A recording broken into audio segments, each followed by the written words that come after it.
আসসালামু আলাইকুম আমার প্রিয় ভিউয়ার্স, আপনারা কেমন আছেন? আমরা তো আলহামদুলিল্লাহ ভালো আছি। আজকে এখানে রুই মাছ রান্না করলাম মটরশুঁটি দিয়ে। তো মাছগুলো আগে ভেজে নিয়েছি, তারপরে আমরা নর্মাল যেভাবে রান্না করি সেভাবেই রান্না করেছি, নতুন কিছু নয়। এখানে পেঁয়াজটা বাগার দিয়ে সাথে আমি কিন্তু এখানে বোম্বাই কাঁচামরিচ দিয়ে রান্নাটা করছি।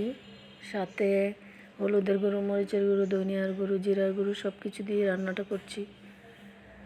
তো আসলে মটরশুঁটি দিয়ে এরকম রান্না করলে অনেক ভালো লাগে। সাথে যদি টমেটো থাকে, তো যেদিন যখন রান্না করেছি তখন টমেটো ছিল না, তাই আমি টমেটো ছাড়াই রান্না করেছি। কিন্তু টমেটো দিয়ে রান্না করলে অন্যরকম একটা টেস্ট আসে।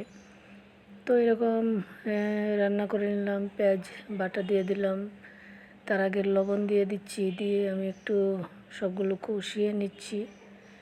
কষিয়ে তারপরে মটরশুঁটি দিয়ে তারপরে আবার নতুন করে কষাবো। আসলে রান্না আমরা কম বেশি সবাই করতে পারি, জাস্ট আপনাদের সাথে একটু কথা বলা, শেয়ার করা, এই আর কি।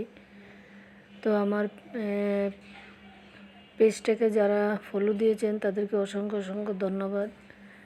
আর এই যে দেখেন মটরশুঁটিগুলো সুন্দর করে দিয়ে এখন আমি একটু বোনা বোনা করে নেব আগে, তারপরে মাছগুলো তো ভেজে রেখেছি সেগুলো দিয়ে দিব।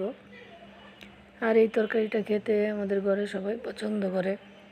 আর মটরশুঁটি আমি অনেকগুলাই ডিপ ফ্রিজে রেখে দিয়েছি হাফ সিদ্ধ দিয়ে, যাতে সারা বছর খাওয়া যায়। আর আমি প্রতিটা জিনিসেই যখনই দেখি যে কোনো জিনিসের দাম কমে গেছে, তখন সেটাকে আমি সংরক্ষণ করে রাখি পরবর্তীতে খাওয়ার জন্য। তো মাছগুলো দিয়ে নাড়াচাড়া দিয়ে রান্নাটা করে নিলাম। কেমন হয়েছে অবশ্যই কমেন্টে জানাবেন।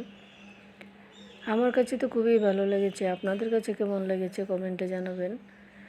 তো দেখেন, দেখতে কিন্তু অনেক সুন্দর লাগছে, আর খেতেও কিন্তু বেশ ভালোই লাগছিল।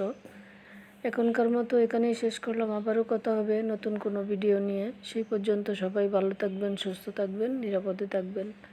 আল্লাহ হাফেজ।